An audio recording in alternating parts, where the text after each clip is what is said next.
esse mercado tende a mudar muito. Acho que o consumidor, cada dia que passa, ele está mais exigente, né, com aquilo que ele quer de serviço, quer de retorno daquilo que ele se propõe a vender o carro dele. E eu acho que esse modelo é um modelo que tem que crescer muito e eu acho que é um modelo que ainda tem muito a explorar.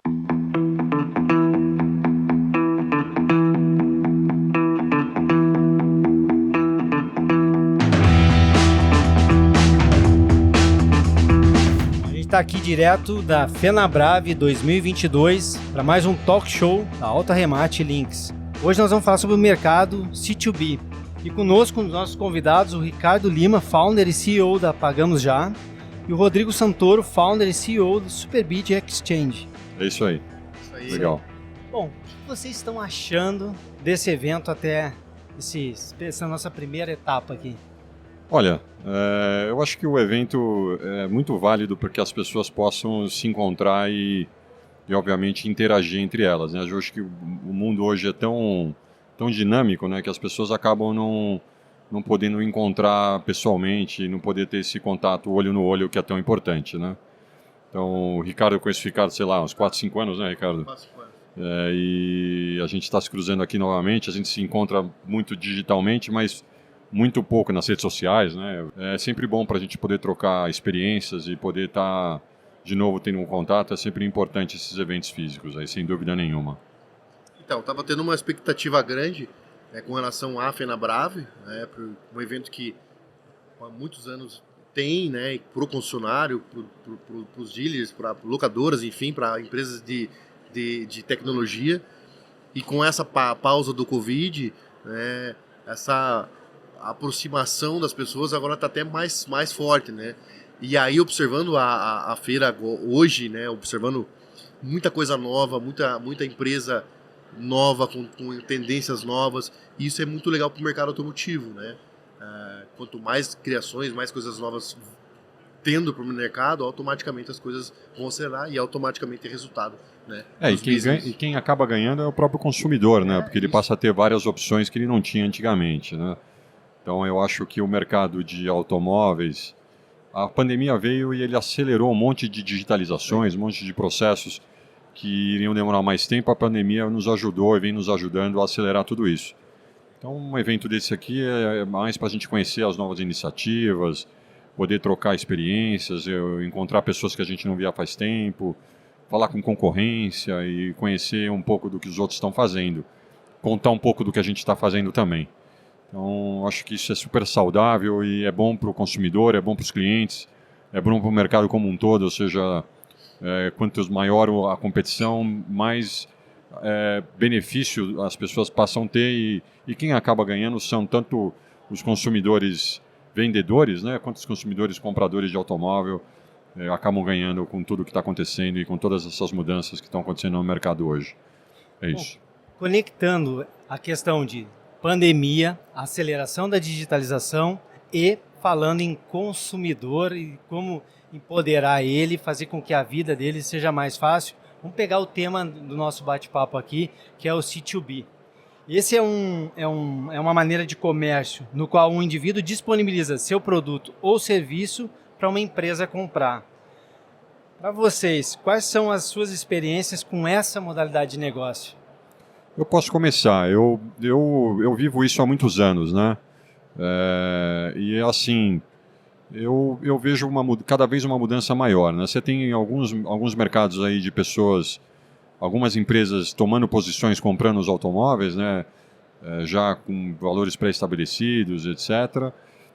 E você vê plataformas nascendo como Pagamos Já, que no final do dia coloca mercado e obviamente, colocando uma margem em cima daquilo que nós... Eu acho que, de novo, tudo isso, esse mercado tende a mudar muito. Eu acho que o consumidor, cada dia que passa, ele está mais exigente, né, com aquilo que ele quer de serviço, quer de retorno daquilo que ele se propõe a vender o carro dele. E eu acho que esse modelo é um modelo que tem que crescer muito e eu acho que é um modelo que ainda tem muito a explorar. Um pouco do que o Ricardo está fazendo, está desenvolvendo, eu acredito muito nele e, de alguma forma, eu gostaria muito de estar participando disso, de alguma forma, no médio e longo prazo. Né? Então, o mercado C2B, ele, com a pandemia, em alguns momentos, após a pandemia, logo dentro e pós-pandemia, acelerou um pouco em relação ao automóvel. Porque é liquidez para o cliente. Né? Então, muitas pessoas ou perderam o emprego, ou precisaram baixar a parcela do veículo, ou precisaram investir em algum outro negócio. Alguns viraram empreendedores, microempreendedores, e tinham o carro, venderam para poder... E automaticamente o C2B é uma forma de você obter dinheiro mais rápido. Né? Então, esse mercado vem acelerando. E automaticamente vai mudando um pouco a cultura. Que a gente tem, nós brasileiros ainda temos uma cultura de preparar o veículo, arrumar o veículo para vender e conseguir um preço maior no veículo. Não assim como um bem de consumo, que é você comprou, usou e vende, né, pelo preço. Então, na minha experiência, isso acelerou, né, e tem muito cliente que hoje está procurando esse meio para poder ter liquidez, né, e resolver a situação dele financeira, ou enfim. E hoje a gente sabe que esse mercado vai ser recorrente. Os carros vão continuar sendo financiados, os carros vão continuar, as pessoas vão continuar aumentando a família ou diminuindo ou tendo problemas de separação de bens, e automaticamente o mercado C2B vai estar sempre pronto para comprar, né, o bem do cliente. O C2B ele é uma solução para aquele que não quer efetivamente ou não está querendo comprar um carro ou quer resolver algum problema dele de curto prazo. Né? Então, eu costumo dizer que a pessoa física, toda vez que ela precisa de dinheiro, o ativo primeiro que ela tem para poder dar liquidez e pagar as contas, né, de uma forma certa, é liquidar o carro, é liquidar algumas coisas de valor. Né? E o carro é um bem de capital, apesar de ser considerado um bem de consumo durável, ele é transformado em dinheiro muito rápido. Né? Então, você tem um carro em casa, se você precisa de uma grana por algum motivo, vai fazer um investimento, está comprando um apartamento, ou não tem todo o dinheiro, o carro acaba sendo um meio de pagamento também. Então, acho que soluções como essa já existiam, né, antes no mercado offline, no mercado analógico, como a gente fala, mas vem, obviamente, plataformas para trazer isso com mais eficiência e fazendo com que o consumidor possa perder menos dinheiro naquela transação e de uma forma muito mais transparente do que era antes. Né? Então, acho que é isso que o mercado hoje está procurando, né, Ricardo? O que o Rodrigo falou é bem importante, porque quando a gente anda nos próximas lojas de veículos, sempre tem uma plaquinha na frente lá, compramos o seu carro. E isso é uma onda que já existia. O cara levava o carro lá, recebia os boqueiros, né? Ou ele trocava o carro, ou ele comprava um outro, ou o cara oferecia um valor. E agora, com a tecnologia, a gente tem a oportunidade de trazer essa oportunidade maior ainda para o cliente conseguir rentabilizar mais o carro dele, aumentar a liquidez e dar mais oportunidade para outros mercados, né? Então a gente tem uma solução triple wins, Isso, onde nós temos o consumidor que ele tem uma plataforma em que ele pode gerar dinheiro rápido e vender o veículo dele o mais rápido possível por um preço justo. Nós temos a empresa que está comprando esse veículo, ele tem acesso a uma quantidade maior de veículos, facilita muito, e também ao consumidor que quer comprar um veículo dessa revenda, porque vai ter veículos lá com mais qualidade para poder... Que é o produto na prateleira, né? O cara vai ter o produto na prateleira para poder atender o cliente dele. Verdadeira plataforma que ajuda realmente, uma solução que ajuda todo mundo no mercado. Como que vocês veem o futuro do setor de varejo de automóveis daqui para frente? Cara, vai nessa perna? Essa é uma pergunta de $1 milhão, né? Eu acho que quem soubesse responder ela com precisão, ela com certeza seria alguém, sairia na frente de todo mundo. Eu costumo dizer que o futuro, a gente determina o futuro agindo no hoje, né? E quem dita as tendências são aquelas pessoas que de alguma forma são formadores de opinião e conseguem ditar as tendências do que pode ser para frente. Então, o futuro ele é desenhado no hoje. Eu não acredito em nenhum tipo de profecia, nem nada disso. Acho que a gente constrói o nosso futuro e a gente que constrói as nossas escolhas do hoje é que determinam como vão ser as coisas do futuro, né? Então, eu não tenho uma resposta clara para você e eu acho que a gente tenta ditar as tendências de como deve ser o futuro. Esse é o que é o nosso trabalho diário, que eu venho trabalhando de uma forma bastante forte. É isso, do meu ponto de vista. Eu vejo que o mercado de automóveis, pensando a curto prazo ou a médio prazo, o brasileiro sempre vai ter a vontade ou o interesse de comprar um carro novo ou um seminovo. Isso é uma paixão nacional.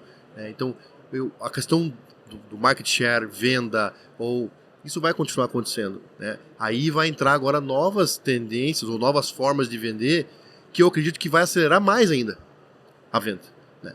Se a gente comparar o C2B, até tinha uma questão ali que a gente estava comentando se ia atrapalhar o varejo. Não vai atrapalhar. Porque são duas formatos de vendas. Porque o C2C vai continuar, que é o cara anunciar o carro dele e vender para outra pessoa, né? O B2C vai continuar, que é o lojista ou a loja vendendo. E o C2C é a forma de liquidez. Só que essa liquidez ela é momentânea, né? De um dia para o outro a pessoa pode precisar da liquidez. De uma situação emergencial ou de uma... Então, eu acredito que o C2B não vai mudar o varejo, né? Mas também, como o Santoro falou, se eu tivesse uma resposta de 1 milhão mágica, né? Seria a resposta de 1 milhão de dólares. Mas assim, todo mundo que eu vejo, até vocês podem ver o evento, né? Que a gente está aqui, todo mundo está se esforçando para que o mercado acelere cada vez mais, né? Acelere a venda de varejo, mais tecnologias, lançamento de veículos, então isso vai fazer com que o mercado se mantenha, né? O mercado vai mudar um pouco. Acabei não saindo com a resposta de 1 milhão de dólares, pessoal. Oi? Acabei não saindo com a resposta Não de 1 vai milhão sair, de dólares. Eu cara, estava você não anotando vai- aqui. Não Você quero. não vai conseguir. Na verdade, eu acho que, de novo, eu insisto isso, né? Tem tendências, né? Tem As tendências tendências- que... Tem macro tendências, né? A desintermediação de partes é uma tendência global. Ou seja, você vê tendências de montadoras não querendo mais, querendo ela acessar o consumidor final direto. Ou seja, existe uma série de movimentos, principalmente pelas macro tendências, que a principal é a desintermediação de partes, né? Editar a tendência para o futuro é eu começar agindo hoje, né? Então, fazer escolhas certas hoje. Pensando, então, como última pergunta, pensando em vendedores e compradores e o cenário que define lá o preço do veículo, qual é o principal desafio nesse C2B para quem está entrando e quem está nesse mercado agora? Qual que é o principal? A pergunta é para quem vai... Para quem tem a plataforma e a solução de plataforma. Qual que é o nosso grande desafio hoje? Olha, essa também é uma pergunta, não é uma pergunta fácil de responder. Acho que o desafio, eu costumo dizer primeiro, o valor, o carro tabelas não valem nada, né? O que vale é o que o mercado paga nele, né? Então, numa economia de livre mercado não tem caro ou barato, tem quanto o mercado está disposto a pagar por aquilo. Carro é mais fácil porque o range, né? O range de valor, ele flutua muito conforme o mercado, né? Você tem mercados. Agora, no meio da pandemia, tinha falta de carro, então os preços subiram muito, carro usado mais caro que carro novo. Mas isso é momentâneo, né? Então hoje você já vê um decréscimo de valor. Então quem determina o preço é o mercado. E as ferramentas vêm exatamente para ajudar que aquele que está consumindo aquele processo se é o consumer, né, querendo vender o seu carro, de saber e ter certeza de que o valor é justo e é correto e ter confiabilidade naquele processo que ele está efetivamente se inserido. Então, acho que o grande desafio é você ter credibilidade, fazer a coisa séria, fazer uma coisa correta, ou seja, não tem atalho, né? E quem procura atalho acaba desaparecendo, né? Então, acho que eu diria que o grande desafio é você não desviar nunca e não procurar atalhos nenhum, que você com certeza vai ser vencedor.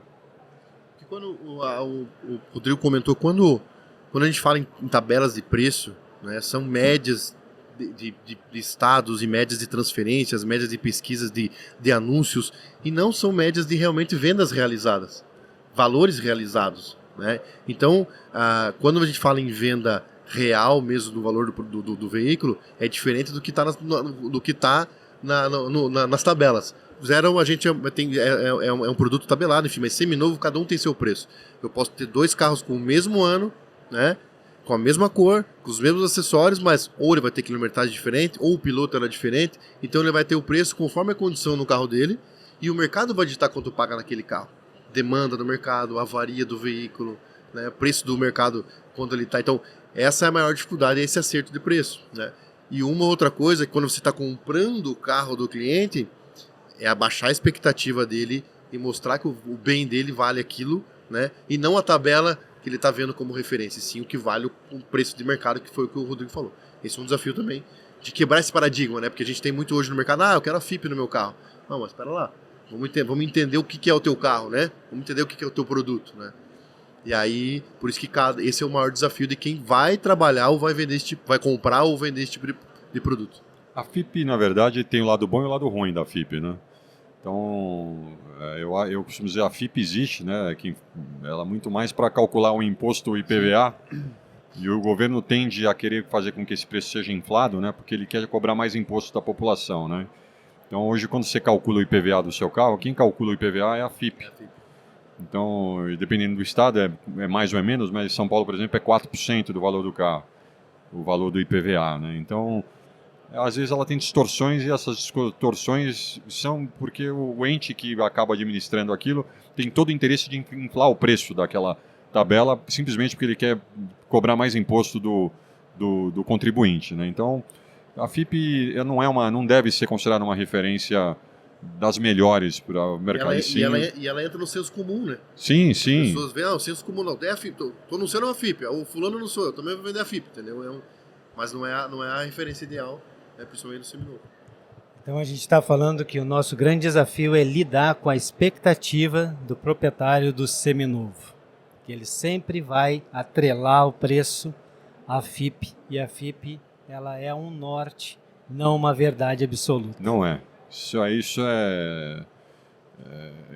Tanto é assim que um período de tempo agora, nos leilões, né, dentro do exchange, se tinha veículos sendo vendidos acima da FIP, né? Por quê? Porque o mercado estava tão demandando tanto aqueles veículos, então o valor do carro não é o valor da FIP, é o valor quanto o mercado está pagando naquele momento, né? Então, eu acho assim, eu insisto, numa economia de livre mercado não tem caro ou barato. Quem determina o preço de um automóvel é o próprio mercado, e não tabelas que foram formadas com informações de transações passadas, e as transações muitas vezes não é nem de transação, é asking price, não é deal price, né? Que tem uma diferença muito grande, né, do que os valores de lista, né, quando o cara está pedindo lá na Web Motors ou nos ambientes de carros da vida, o valor que ele pede nem sempre é o valor que ele faz o negócio, né? Então, e a FIP ela se baseia muito nos valores de asking pricing, né? Então, isso dá uma distorção muito grande muitas vezes, porque o valor de negócio é diferente do valor de pedida, né? Você sempre acaba vendendo um valor inferior àquilo que você pediu. Então, eu sempre saio pedindo, sei lá, 100, acabo vendendo por 90.